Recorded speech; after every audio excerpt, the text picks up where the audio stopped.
There's this thing people usually say when a man or woman finds themselves in a horror movie in the name of marriage.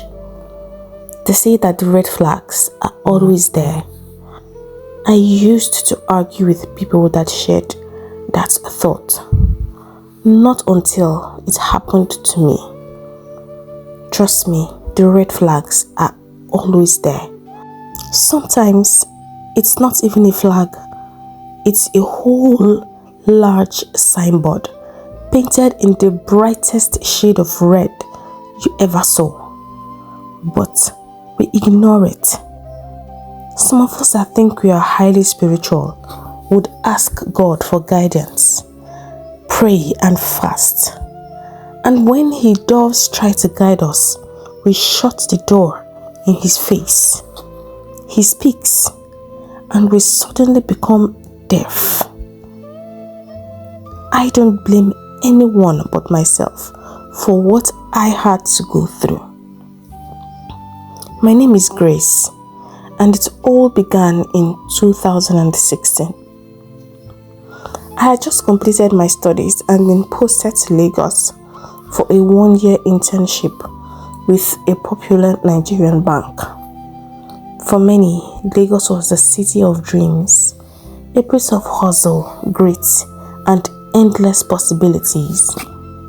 For me, it was overwhelming at first. The traffic that seemed to stretch into the next century, the noise that never slept, and the sea of people all chasing something. During the weekdays, I worked in the bank, swallowed by the demanding rhythm of bank work.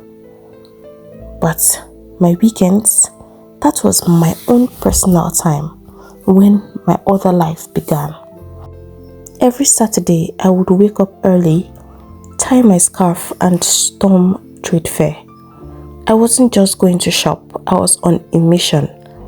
I scouted for wigs, human hair, synthetic, straight, curly, bone straight, knockoffs. I learned to spot the difference.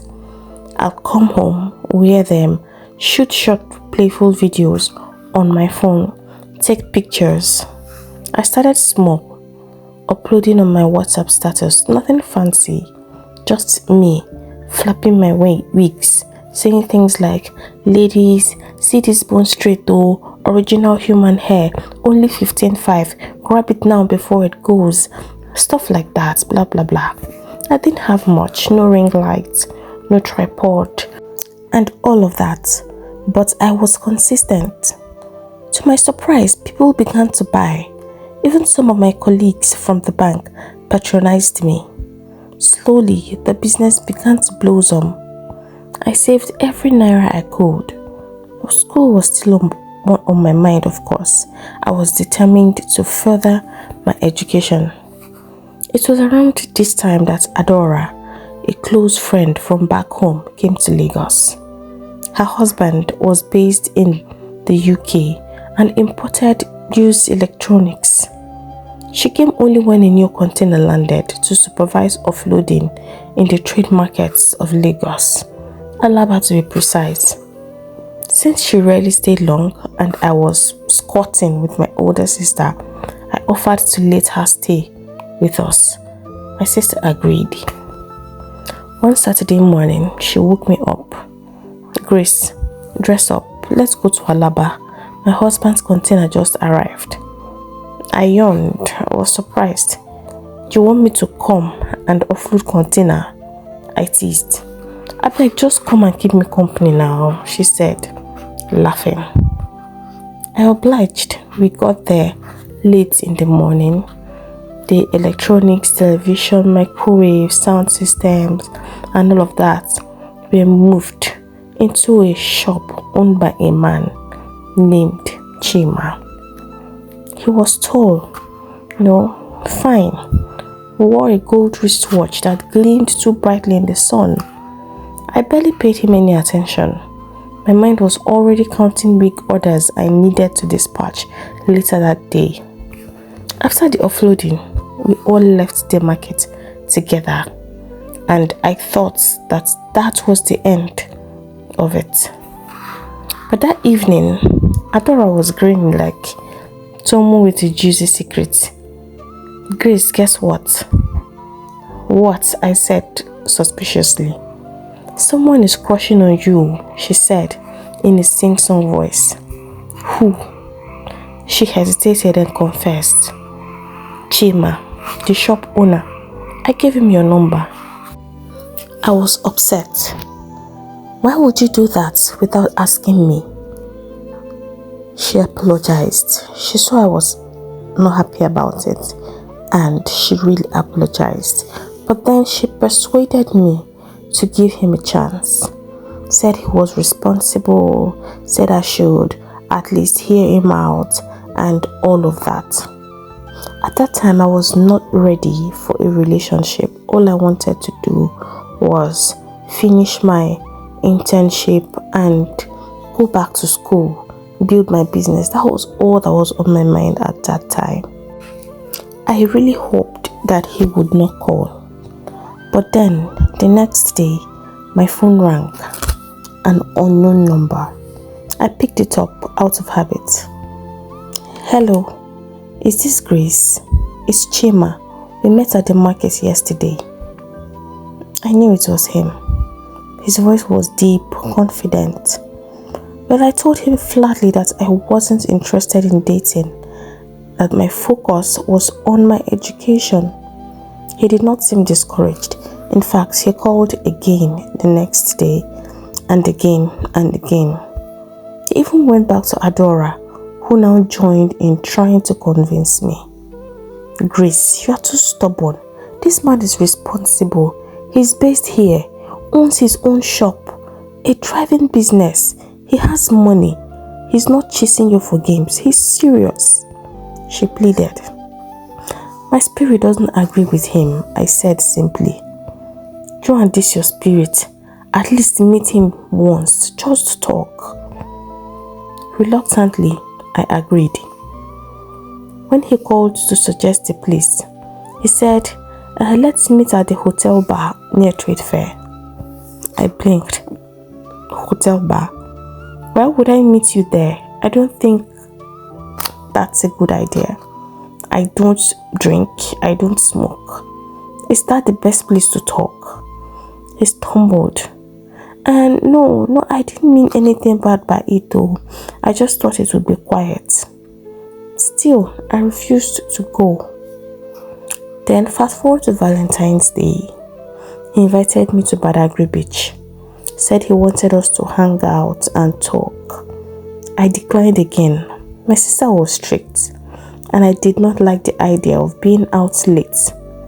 But once more, Adora worked her magic. Just a few hours. You work too hard. You need a little fun sometimes. I sighed and agreed, but on my terms. I told her that I would leave by 5 p.m. no matter what. When we arrived at the beach was breezy and golden with late afternoon sun. Everywhere was beautiful. Chima brought along a friend who quickly disappeared to ride horses. He ordered suya and drinks, alcohol. I frowned at it. I told you I don't drink. It's just for relaxation, he said, smiling. I insisted that I will have malt. He did not order my malt though. He did not order my malt. He just poured himself a drink and was enjoying his suya. I ignored it. We talked. It was not long. He started acting funny. His hand brushed my thigh. I shifted. He did it again, more deliberately this time. I turned to him, my voice sharp. What are you doing? He smiled as if it were a game. Relax now, eh? You are beautiful. Are you a kid? My face was stern. Don't touch me. He leaned in closer and continued touching me inappropriately. I stood up. We had a bit of an argument and I left there. I was so angry. Immediately I reached home, I blocked him. A few days after I blocked Chima, I received a strange call. It was an international number. I almost ignored it, but the caller kept calling and something told me to answer. So I did. It was a man's voice. "Hello, Grace," he said. "This is Obiora, Chima's elder brother. I live in Germany." His voice was calm, respectful, warm. I gave him audience. "Chima has been trying to reach you," he said. "He told me everything that happened and he's worried sick.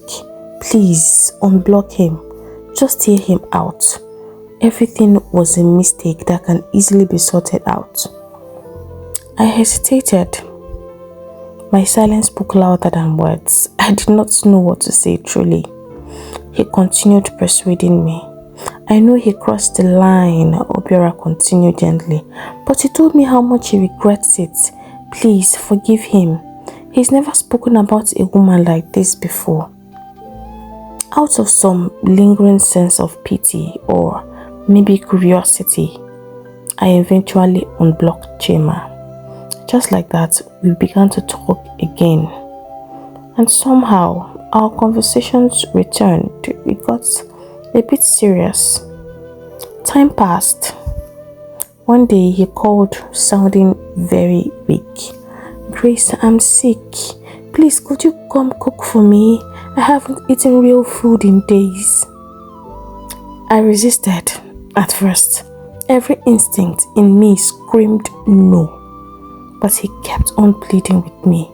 "Please, just this once. I swear I really need help. If I did not need it, I wouldn't have called you." I gave in. When I got to his area, he met me at the junction and led me to a nearby market. Someone who was very sick. I ignored it. We moved from stall to stall, picking fresh tomatoes, pepper, all of that items to cook and all of that. I watched him haggle with the traders. He was smooth, charming, like someone who had been doing this all his life. I walked beside him in silence, still not fully trusting him, but not wanting to be unkind either. Back at his apartment, I got to work in the kitchen. I cooked stew and rice. I served him. He ate in silence, occasionally murmuring "thank you" between mouthfuls. When he finished, I began packing up, ready to leave. But as I turned to pick my bag, I felt his hand slide around my waist. "Grace, wait. Just sit with me for a bit now, eh? Why are you doing like this?" I stepped away and tried to move towards the door as I shouted "no." He stood up slowly, walked towards me and blocked the door. His hand reached again. This time, the old Chima returned, the one I had run from at the beach. He pushed boundaries, ignoring my discomfort. His touch was no longer pleading, it was invasive, forceful. "Stop!" I shouted. He paused, realizing I wasn't playing along. He stepped back. "I'm sorry," he muttered. "I didn't mean to." I didn't even wait to hear what he had to say. I was already gone, my bag in hand, heart pounding, eyes burning. I was so furious. That evening, he called me over and over, texted, apologized, swore it would never happen again. But something in me shifted. I withdrew myself from him entirely. In the midst of all this, life moved on. My week business continued. Weekdays at the bank, weekends for my hustle. I had made up my mind then I wasn't going back to the polytechnic. I wanted something better. I wanted a university degree. So, I rewrote JAMB and I passed. I gained admission to study business management and then left Lagos to begin a new chapter of my life. University life came with its own battles, lectures, assignments, late nights with candles, studying during blackouts. But I embraced it all. I worked hard. I gave everything I had. Just so you know, I was a bright student. I graduated with a second-class upper, 4.3 CGPA. Despite everything I went through, it was no small feat, and I was proud of it. I had fought for every decimal point. Throughout my studies, I never let go of the business that I started. During school breaks, I returned to Lagos to push my wig hustle. During the semester, my partners helped me to handle orders, packaging, delivery, follow-up, and all of that. Their loyalty carried me, and I will never forget them. God bless them for that. Well, after my 300 level, a nationwide ASU strike shut down schools indefinitely. It was supposed to be a short disruption turned into a whole year. I relocated to Abuja to stay with my elder brother while we waited for it to be over. It was during this time that Chima resurfaced again. This time, he said he was ready to settle down, that he had thought about it and I was the one he wanted. He said I was different, that I was hardworking, that I never asked him for money, and praised my virtue and all of that. Said I was from a good family, I had a good character, and blah blah blah. Well, we kept talking and talked and talked out of boredom. I was at home with nothing to do. Not long, I started falling for him. I told my elder brother and my sister. Their advice was the same. Finish school first, Grace. Don't make decisions in the middle of uncertainty. But time dragged. The strike had no end in sight. And Chima kept pushing. He even asked for my brother's number. The two men began talking often. Chima told him all the things I wasn't sure I believed anymore. He said he loved me, wanted to build a future with me, and all of that. I believed him, but I don't know. Some part of me was unsure. At that time, I also had 3 other suitors from my hometown. All of them were serious, ready for marriage. But I think Chima was more financially stable. I was confused, so I decided to seek the face of God. I fasted, I prayed, and God answered me. But it was me who did not listen. The dreams started. In one dream, I saw him with another woman, arms around her, while I stood in the background in tears. In another, I dreamt of his sister insulting me, and when I told him, he scolded me and said it was because I was disrespectful. And then most times, I saw myself broken, clothes torn, tears running down my face. My reflection in the mirror had bruises. Each night, it grew clearer, and each morning, I grew more confused. I tried to ignore it. Maybe it's just anxiety, I told myself. But deep down, I knew something wasn't right. When I told him about my troubling dreams, hoping he might share my unease, he laughed it off as if I had recited a scene from a bad Nollywood film. Grace, you overthink too much, he said. Dreams are not always what they seem. Besides, my own dreams are different.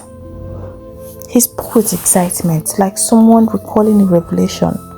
I dreamt that you and I entered a room filled with goats.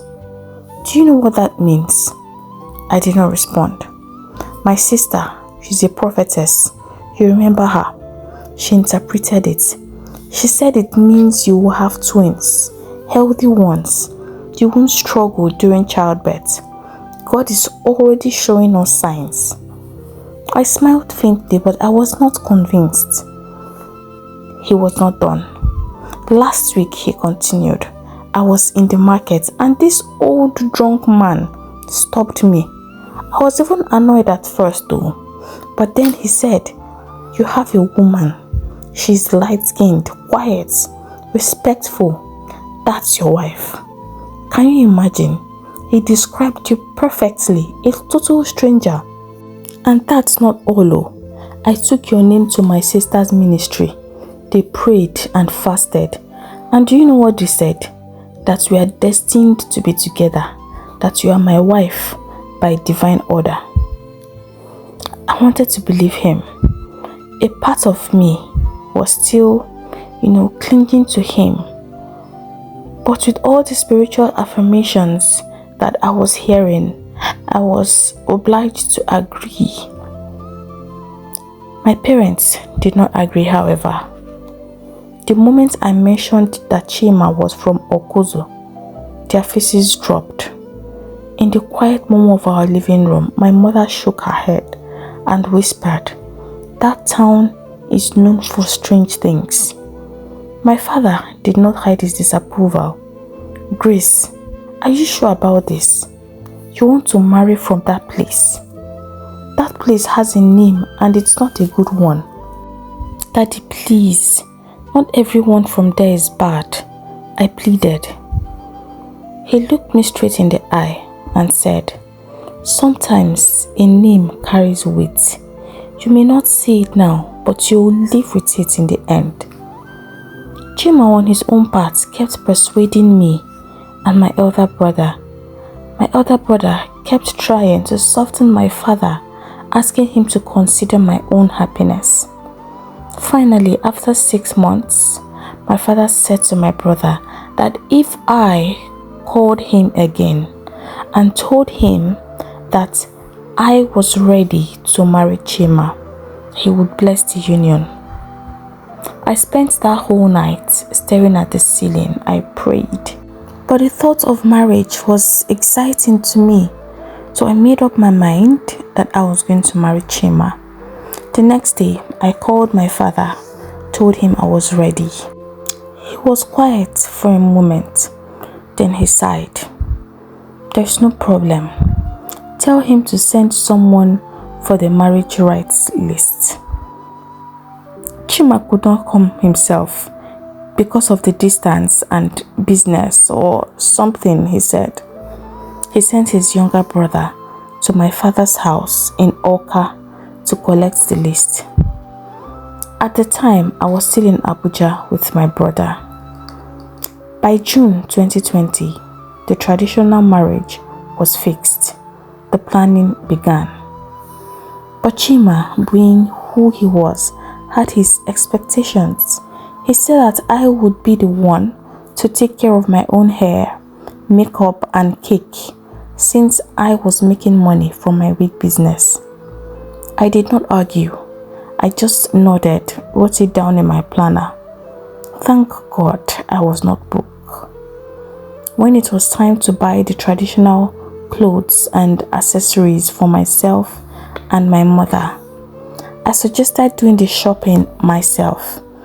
I knew my style, my body, my mother's preference, and what I wanted generally. I could handle it, of course.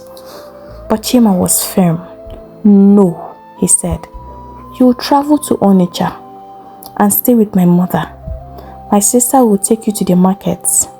That's how we do it in our family. Don't start behaving like you're too wise. I argued that I could do the shopping myself. I had trusted vendors. All he had to do was just to send me the money and I'll go by myself.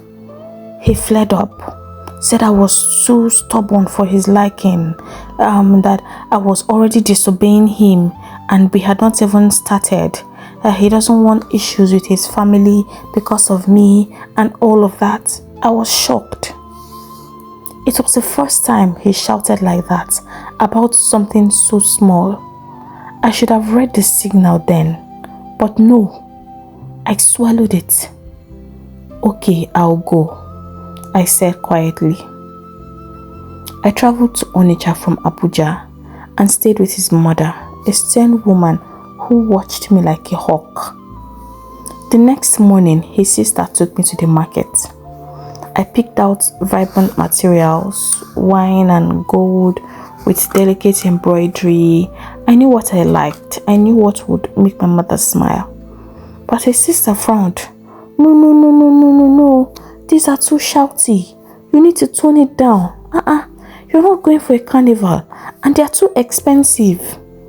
She rejected every choice I made. She picked the fabrics for my own wedding.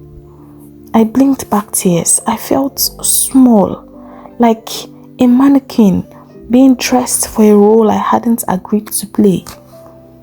When we returned home, his mother examined the items with a critical eye, then said, with all this money my son is spending on you, you should love and respect him well. His only issues are his hot temper and, well, he drinks too much sometimes. But you're a woman and it's your job to calm him down. If you respect him, you will enjoy him. I didn't say anything, I just nodded, okay ma.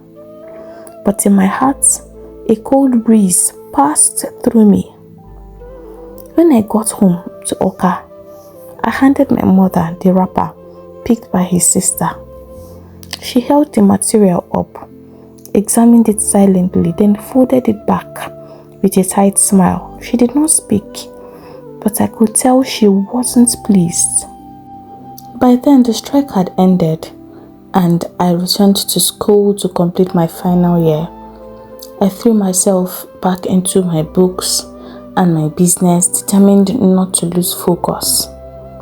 Chima said he could not use his money to sponsor a woman's education.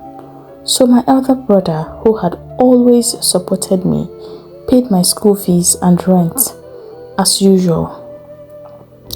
Despite all the red flags flapping like torn banners in the wind, I went on with the wedding preparations. I had come too far, I thought to myself. I told myself to endure, to be patient, to be quiet as good women were thought to do. So when the traditional marriage finally came, I smiled for pictures and kept swallowing the discomfort pressing down on my chest. That day should have been mine, ours. But instead, it felt like a performance orchestrated by other people. His sisters hovered like stage managers. They dictated everything. They arranged everything by themselves. The sharing of food, seating arrangements, gift presentations. They acted like it was their name on the marriage certificate. I noticed it all, but I said nothing. After the event, they took me home as was customary. As soon as we reached home, Chima asked me to excuse him, to step outside. My sister and I need to count the money. That was how he put it. I paused. Like, you and your sister who want to count the money realized from our marriage. I excused them, quietly, obediently. I waited outside like a visitor in my new marriage. When they were done, I returned to the room. He didn't say a word about how much was raised or what the plan was. His sister packed the money away like it was her son getting married, not her brother. It became clear to me in that small but painful moment that this wasn't just about me and Chima. It was me versus his family, and I was already losing. I should have run then. I should have run. But still, I stayed. Shortly after the traditional marriage, he insisted that I become pregnant before the white wedding. It was strange to me. I begged him for time, just enough to finish my final year before trying for a child, as it was stressful navigating a pregnancy and schoolwork. But he bluntly said no. I was also determined not to get pregnant, And the next thing I knew, he reported me to his sisters and his mother, his brother abroad. His sisters lashed out at me. "What kind of married woman is afraid of pregnancy?" one said. "Or are you barren? If you are barren, you better let us know." I explained calmly that my church and my family discouraged getting pregnant before the white wedding, and my schoolwork would suffer. But nothing I said mattered. Their minds were made up. The pressure became unbearable and I eventually took in. Of course, I hid it from my family. He fixed our white wedding for January 2nd, 2021. When it was time to begin planning the white wedding, the pattern repeated. Once again, he told me plainly, "You will handle your own hair, makeup, and personal expenses. I have family responsibilities already." I did not argue, not because I agreed, but because I believed in partnership, not entitlement. I would do my part. Every decision was filtered through his sisters. They chose the vendors. They chose and rented the wedding dress. My own wedding dress. Can you imagine? I asked for a second dress to change into at the reception, like every other bride I'd ever seen. They said, "We don't do that in our family, oh. That is vanity." I swallowed it. Again, I was told to travel to Onitsha to fit the dress. I obeyed. A few days to the wedding, Chima called me. My sister said you wouldn't wear makeup on your wedding day. Oh. That's how it's done in their prayer ministry. No makeup, no lashes, no artificial nails. Those things are from the marine kingdom. I was astonished. Chima, you're just telling me this now, days to the wedding. Why is it always about them? My sisters, my family? What about me? About us? My concerns did not matter to him. We finally reached a compromise. He and I agreed that I could wear makeup early in the morning to take my professional pictures and then clean it off before heading to church. Since I had already booked and paid my makeup artist out of my own pocket, like he had instructed, and there was no refund policy. Finally, the D-Day came. By first light, I sat before my makeup artist while my bridesmaid fluttered around me, trying to cheer me up.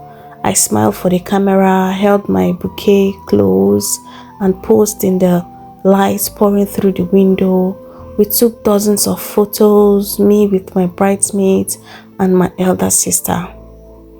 We had just wrapped up the shoot and my makeup artist was about to start wiping my face, just like we had planned, when the door opened.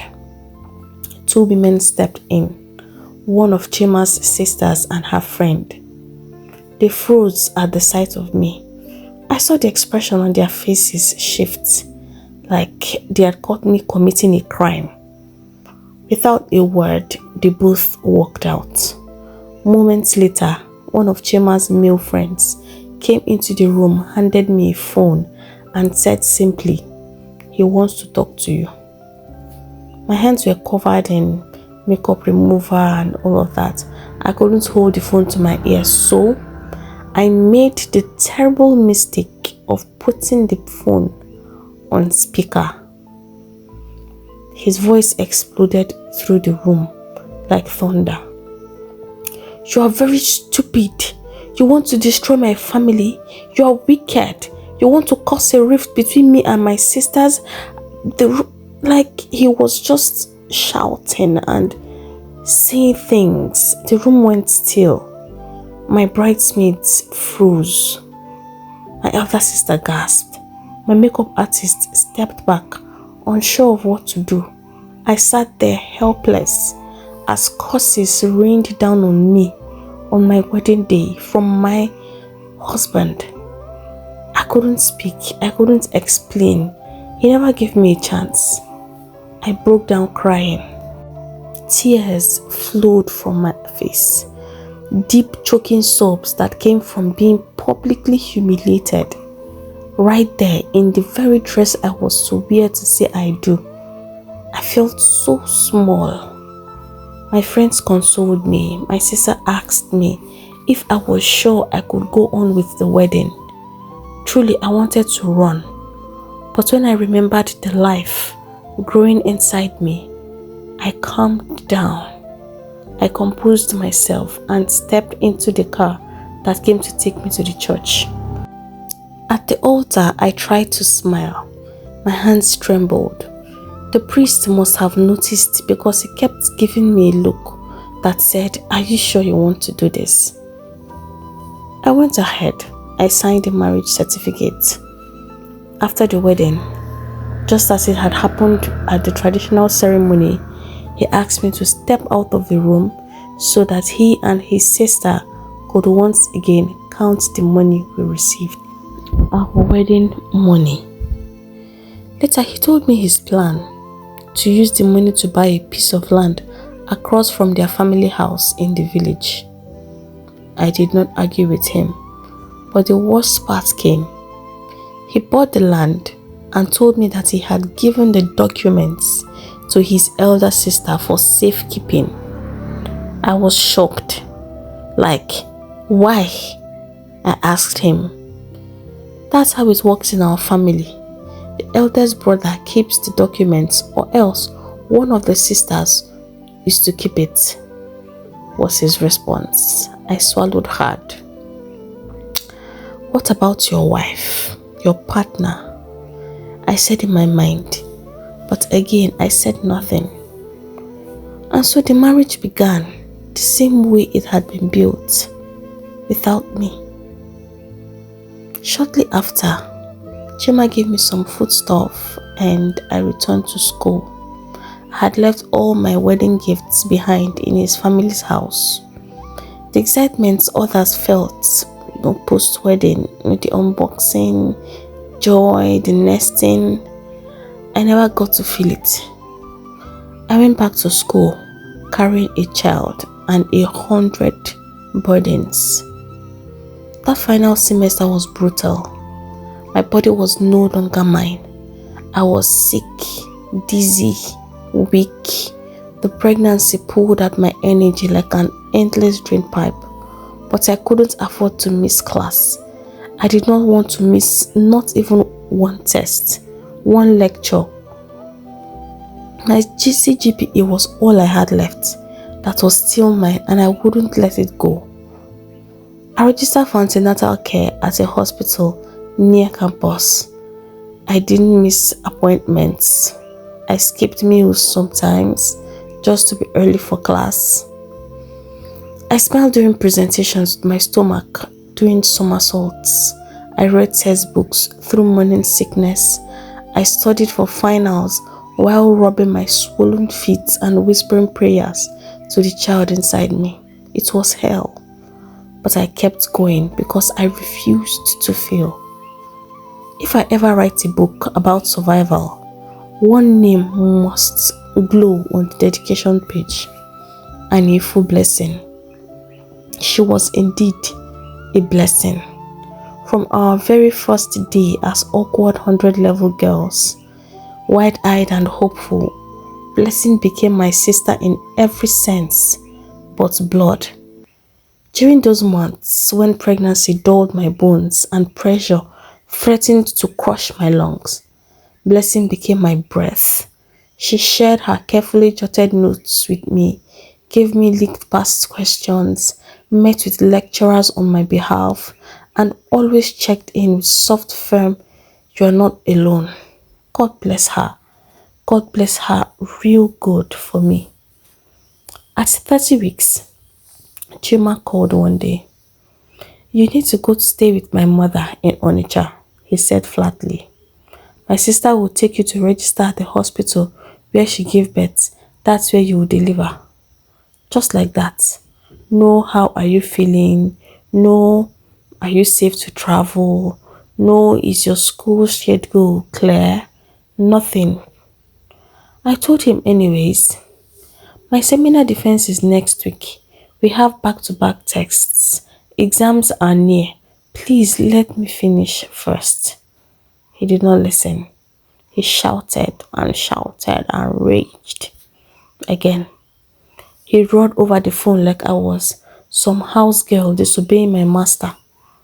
I stood my ground, but instead of listening, he reported me to my mother. My mom called, calm but concerned. Grace, what's happening? She asked gently. I explained everything.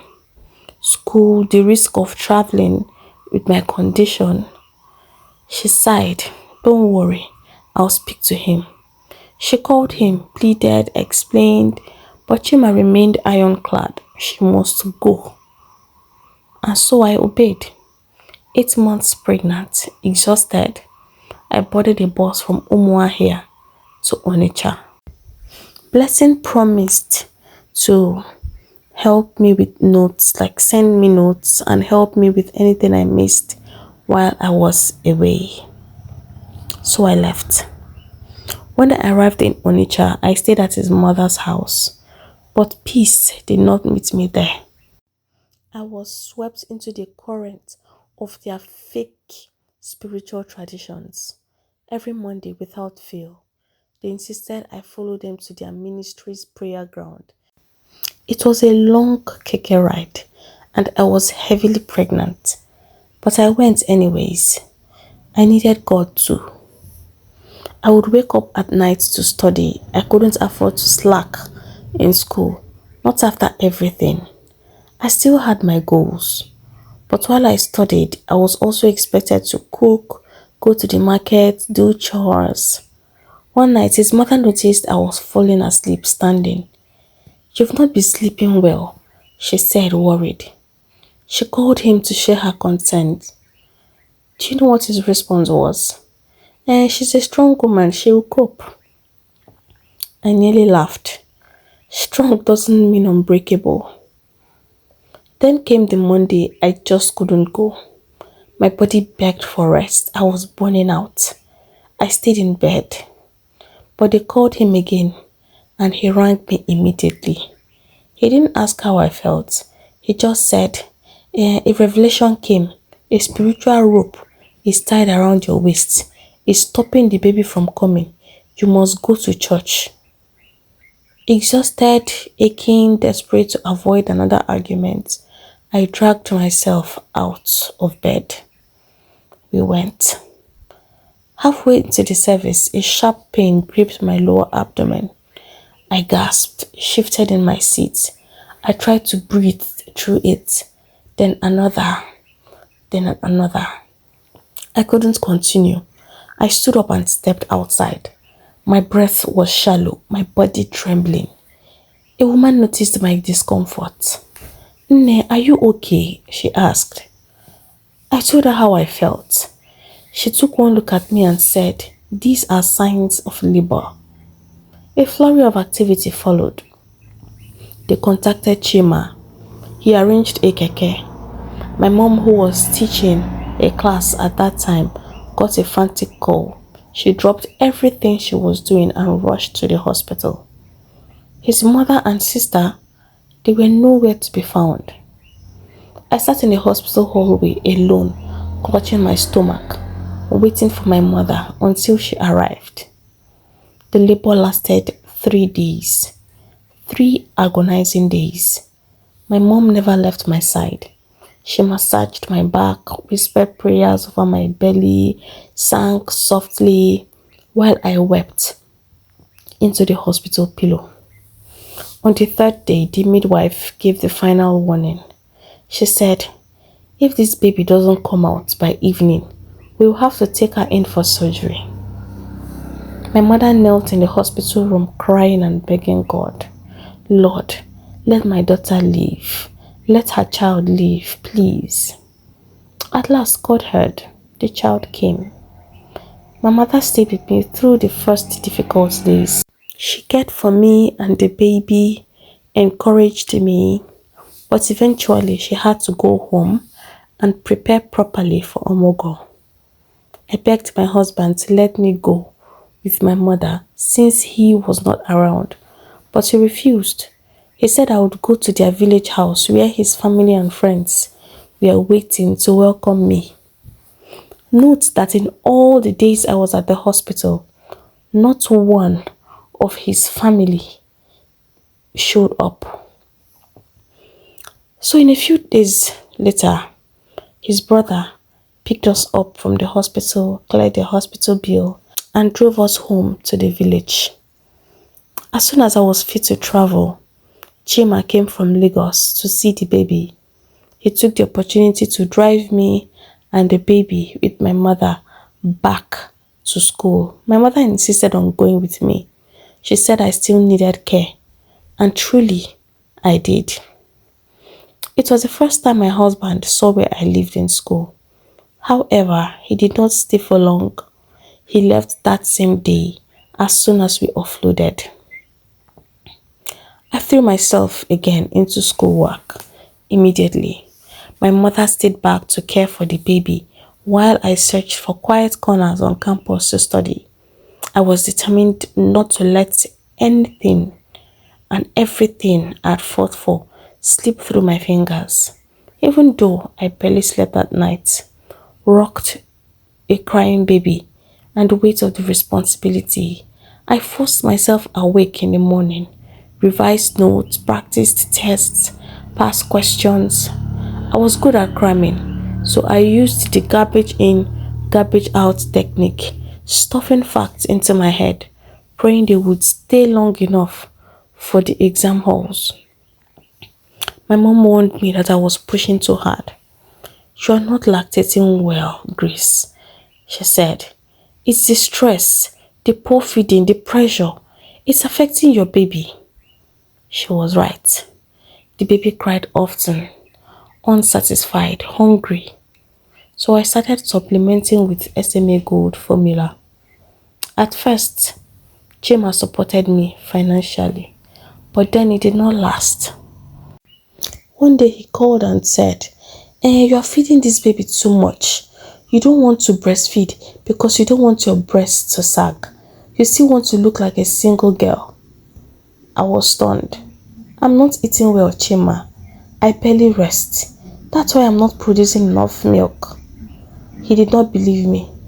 Said I was just being lazy, and told me how his mother breastfed all of them without formula. Anyways, he stopped sending money for the milk, and I stopped asking him. I began buying the milk myself out of my wig business money and the support I got from my sister and my elder brother. As soon as he noticed I was managing on my own, he started again. This your wig business must stop. That's what's making you disrespectful. You're feeling too big because of the small money you're earning." I stared at my phone that day in disbelief. "You did not set this business up for me, Chima," I said firmly. "You did not lift a finger. You have never supported it. So don't try to shut it down. I will continue no matter what." He was silent, but the message was clear. My independence was a threat to him. Eventually, my exams ended, and I exhaled for the first time in months. Then came my project defense, the final mountain I scaled through successfully. I had now officially wrapped up my university degree. It was time to move on to the next phase of my life. I was to move to Lagos to live with my husband while my mother returned to her husband's house in Oka. Problem came again. He called and asked me to send the list of the items my mom would need for Omugo so he could get his sister in Onitsha to buy them. It was customary here that after Omugo, the family, that is my family, myself and my husband, would buy things for my mother to show appreciation. We would buy food items, clothes, wrappers, shoes, bags, anything, buy things, anything, whatever it is you can afford, just to show appreciation for all the things that she had done. It was tradition. Normally, I was supposed to be the one to handle the items my mother would need. But now he wanted me to give him the list so that his sister would buy them. I refused. I said no. Enough was enough. This was something I should handle myself. I told him either to send me the money so I could buy them, or he should buy them himself in Lagos and send them down. But as usual, he fled up, called me disrespectful. I reminded him that before marriage, I was already taking care of myself and I wasn't a fool. He was trying so hard to control me and put me in a shell. But this time, I refused. He called back again and threatened that if I didn't let his sister handle the items, then my mom would go back home with nothing. When I saw how serious he was, I compromised. I told him his sister could get the food stuff, but I would get the wrappers or personal items myself. Of course, I knew what my mom liked. He still refused. My mom, who had overheard the whole exchange, told him carefully that if she left with nothing, it was fine. She did the omugo out of love for her daughter, not for material gain. That statement broke me. I started crying. His response: he told my mom that it was the small money I made from my online business that was making me stubborn and disrespectful, and that I must stop the business. Long story short, in the end, they only bought foodstuff, no wrapper, no clothes or personal items. My mom stayed for 5 months. Omugo was usually 3 months, but my mother stayed for 5 months and went back with nothing. I felt so ashamed. I promised her that once I returned to Lagos and restarted my business properly, I would buy her all the clothes she deserved. After I completed my clearance and all, he booked a flight for me and the newborn to return to Lagos. I went back to Lagos now to live with my husband. Somehow I had the hope that things would be different now that we would be, living together. But it turned out to be worse than I expected. No member of his family lived with us, but every single one of them knew what was going on in our home and had a say in it. I pleaded with my husband that since I was now in Lagos, it would be nice to upgrade my wig business. He said it was a good idea, but he would discuss with his family and get back to me. I was astounded. Well, they had a WhatsApp group meeting without me to decide if he should open a store for me to upgrade my wig business or not, right there in our room. He asked me to excuse them, of course, but I eavesdropped on their conversation and heard them decide my life. They decided that I should stay at home because making money would make me become proud. What surprised me most were his sisters. They were married and running their own businesses, so I could not understand why they were so bent on making life difficult for me. He told me what they agreed on, and I did not even argue. At that point, I knew for sure that I had made a very a terrible mistake, one that could not be corrected. I begged him to allow me continue from home, at least. He said no. I called my elder brother and my father to plead with him on my behalf, and they did, but he remained stubborn. Told them that they had no right to dictate to him what went down in his own home. My father personally called me and asked me to let it go, at least for now. Well, I had no choice but to surrender. From there on, life got even tougher. Chima barely gave me enough money for food, talk more of my personal needs. One day I swallowed my pride and asked him for some money to make my hair. He laughed like I had said something really funny, then looked me from head to toe. I thought you are an independent woman. Eh? So you are now begging for money to make your hair. I said nothing. He dipped his hands into his pockets and gave me 2,000 naira. It was nothing close to what I needed, but I collected it like that. To make matters worse, Chima kept late nights and womanized terribly. He did not even bother to hide it. His phone were always ringing. Text messages popped up every time. His womanizing was so bad that I had to insist that he would not touch me without protection, as I would not bear the consequences of his promiscuity. I had to protect myself. The next thing I knew, my phone was ringing non-stop. His sisters called, his elder brother called, his mother called. They all said the same thing, that I had no right to deny my husband sex, that he had paid for me, I paid in full. I had no right to use protection with my husband. I tried to explain the situation to them, but my explanation did not make any sense to them. His mother even said that if I was tired of performing my duty as a wife, that they would find another wife for him. I was truly trapped. But then, something even far worse happened. One day, Chima went to work and did not come back.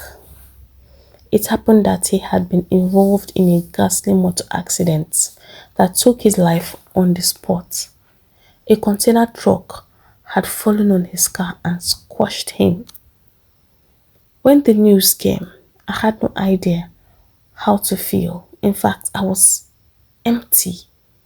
There was no tears, nothing. I was just holding my daughter and staring into space. My whole life was just flashing before my eyes. 3 days later, the tears came. I cried so hard, but not for my husband. I cried for the years of pain. I cried for the terrible decision I had made. I cried for the child that was now growing in my womb.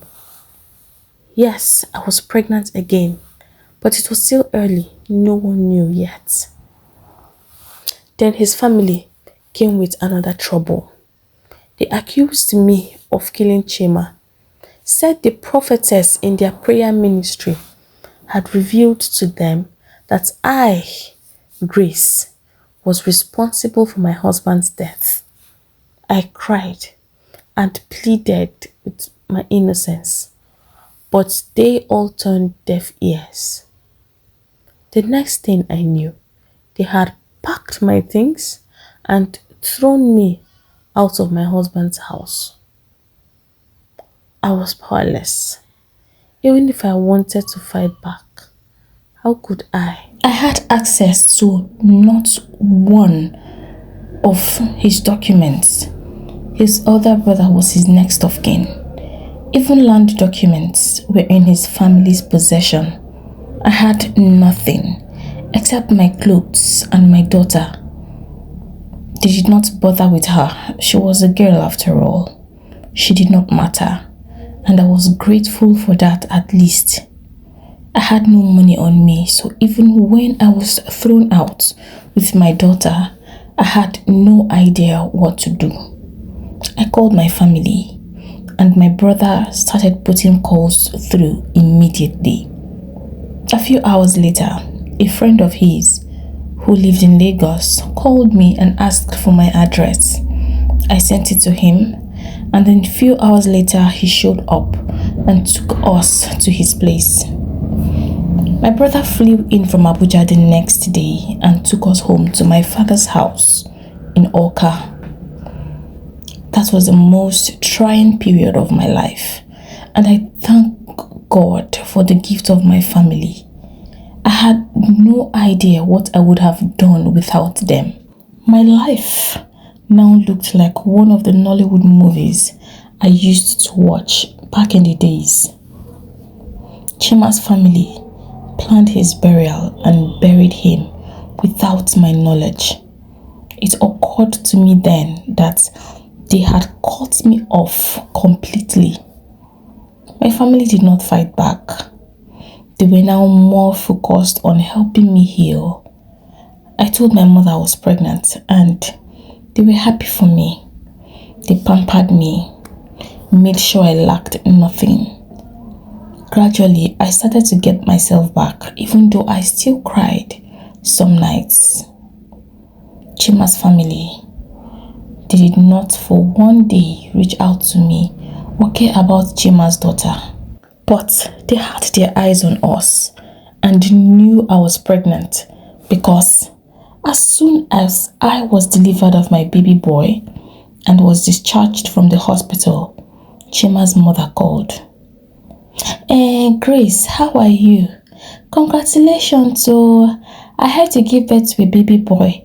Glory be to God. I thanked her and hung up the call on her. His other siblings called. I did not pick their calls. In fact, I blocked their numbers. They drew back and I was glad. My mother cared for me and my baby as usual. My elder brother and sister were both very financially stable, so they made sure that we lacked nothing. When my baby boy was 3 months old, my family decided that it was time for me to get back on my feet. They asked me what I wanted to do, and since I knew the wig business well, I decided to go back to it. My sister and my elder brother both raised 3 million naira for me to restart my business. 3 million. I could not believe it. These people loved me so much and were willing to do anything for me. From that money, I got a physical store right there in Oka, where my parents lived. I reached out to my old vendors in trade fair, and just like that, my business started again. I reconnected with my old customers, and the business grew from there. It was not even up to a year. I started importing my own hair from China. My business expanded with speed. Things were going well. I was happy. My children were happy. Everyone was happy. Until my son turned 2. Trouble came knocking. Chima's family started again. I now had a son, and they saw I was doing well. They wanted to do everything in their power to pull me down. They wanted my children, the children they had never cared about. I refused. I beat my chest and swore that it was over my dead body that I would watch it happen. They turned it into a power tussle, sued me, said I wanted to deny them rights to their late brother's children. This time my family was ready for battle, and so was I. They got an expensive lawyer, and I got mine too. I was their mother, and I had evidence against them, including how they threw me out after my husband's death and confiscated all his property. When they saw that they were losing in court, they withdrew the case and went spiritual. They started coming for my life spiritually, but my mother already saw it in her dreams. We started praying and fasting together, the whole family. Every night, I battled with Chima's mother in my dream for 7 consecutive nights, and I conquered each time. Just like that, they withdrew completely. I have not heard from them again since then. Now, My business is still growing. So am I. I have no intentions of depriving my son of his heritage and the chance to know his roots. When he reaches the right age, becomes old enough to understand the world, I will let him explore his roots, make his own choices.